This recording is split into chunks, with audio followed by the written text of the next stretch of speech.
अमरावती जिल्ह्यातील परतवाडा येथील मुलींच्या लैंगिक शोषण प्रकरण समोर आलं आणि संपूर्ण राज्यभरात खळबळ उडाली। 19 वर्षांच्या अयान अहमदनं अनेक मुलींचे लैंगिक शोषण केलं। त्यांचे जवळपास 300च्या वरती व्हिडिओज आणि फोटोज व्हायरल झाल्याची देखील धक्कादायक माहिती समोर आली आहे। पण या प्रकरणामध्ये अजून एकही पीडिता समोर आली नाहीये किंवा तिने तक्रार नोंदवलेली नाहीये। पण या प्रकरणाचा भांडाफोड मग कशा पद्धतीने झाला, कशा पद्धतीने हे व्हिडिओ कांड समोर आलं पाहूयात व्हिडिओच्या माध्यमातून। नमस्कार, मी अक्षता आणि तुम्ही पाहताय सकाळ। अयान अहमद या 19 वर्षांच्या तरुणानं मुलींना सोशल मीडियावरती कॉन्टॅक्ट करून त्यांना प्रेमाच्या जाळ्यात अडकवलं, त्यांच्याशी शारीरिक संबंध बनवले आणि त्यांच्यासोबतच्या या खास क्षणांचं व्हिडिओ आणि फोटो शूट केले आणि ते आता व्हायरल झालेत। या अयाननं या मुलींना ब्लॅकमेल केल्याचंही समोर आले। या प्रकरणी पोलिसांनी माहिती मिळताच स्वतःहून गुन्हा दाखल केला आणि या प्रकरणी अयान अहमदला अटक केली।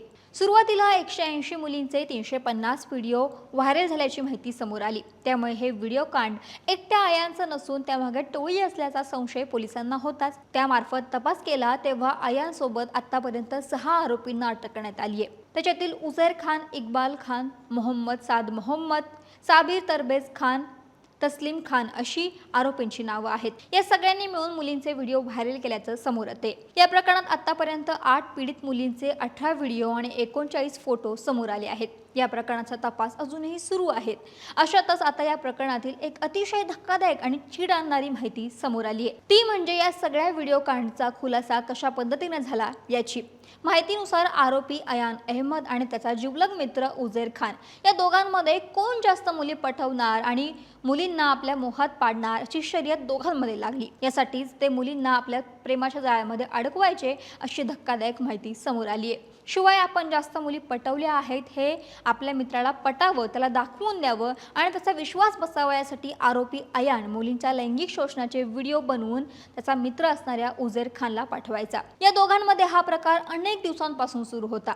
पण अशात अयान आणि उझैरमध्ये काही दिवसांनी पैशांवरून मोठा वाद झाला।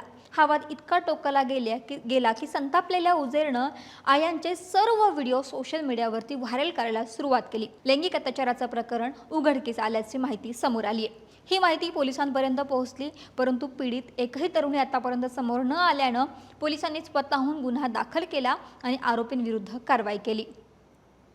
त्यामुळे दोघांमध्ये झालेल्या पैशांच्या वादातूनच या प्रकरणाचा पर्दाफाश झाल्याचं समोर आले। परंतु या दोन्ही मित्रांनी आपल्या शर्यतीसाठी मुलींचं आयुष्य उद्ध्वस्त केल्याचं आता समोर आलंय। त्यामुळे दोन्ही आरोपींनी विकृतीची सर्व मर्यादा ओलांडल्याचं यातून स्पष्ट झालं। दरम्यान या प्रकरणामध्ये आता आणखीन एक संतापजनक व्हिडिओ समोर आलेला आहे।